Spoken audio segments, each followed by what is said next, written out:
Many of us are convinced that Los Angeles is the place to be for contemporary art right now. Maybe this is the best city in America for an artist.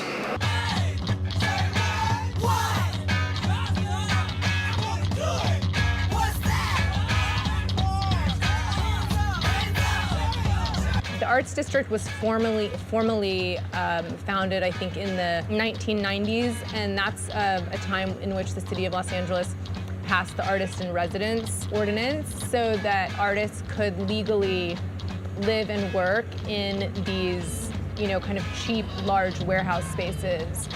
I got my studio through the LA Weekly, actually, but it was right after Rodney King. There was just this kind of tension and sort of like hangover from the crack era. A bit more exhaustion and desperation.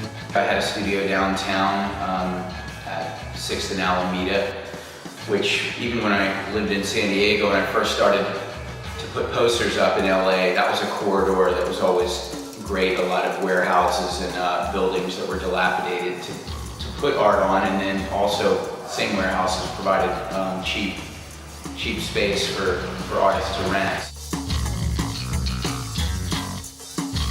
There's perhaps a less rigid structure to the arts here because there's so much collaboration between disciplines, and with filmmakers and animators and visual artists has really created a unique LA voice.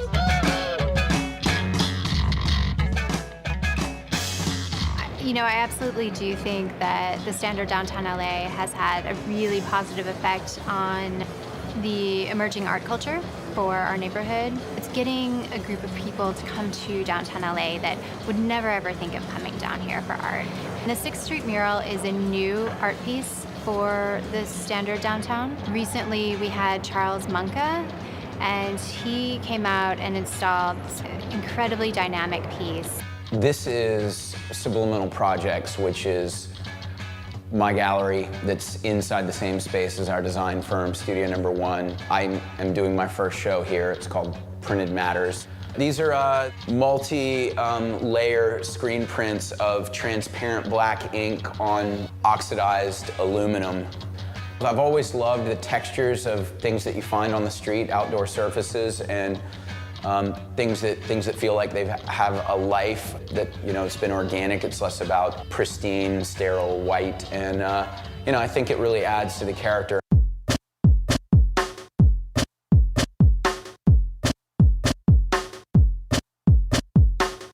This is Glenn Kino's rotating Aeron chair, a symbol of the high-tech economy 15 years ago. It spins and spins until it becomes an abstraction.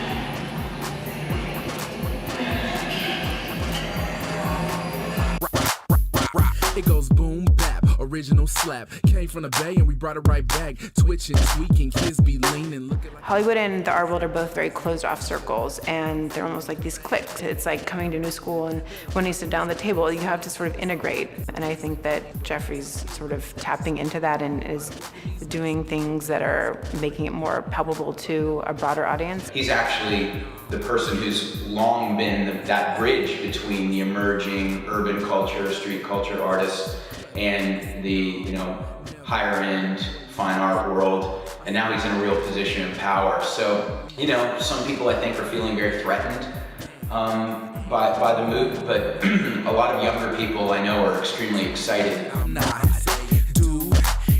We're standing in the central room of the Museum of Contemporary Art's Dennis Hopper retrospective. Dennis was one of the great figures in Los Angeles art culture. Of course, a great filmmaker, great actor, lesser known as an artist.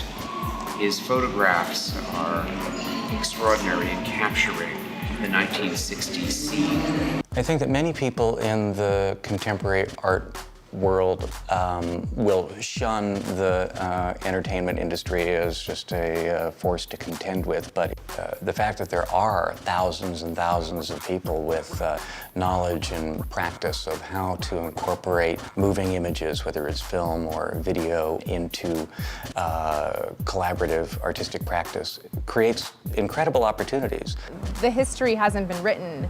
You know, I kind of like to say it's like a choose your own adventure. If you're an artist, I mean, you're really in the midst of the history currently being written.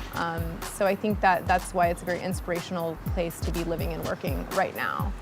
You know, I think that's been the spirit of downtown LA for a lot of years. It doesn't matter whether what you're doing is really commercially viable, you just try to make it happen by any means necessary. You, as an LA artist, don't feel pushed to go in a specific direction. I think that my range as an artist has benefited greatly from being in LA.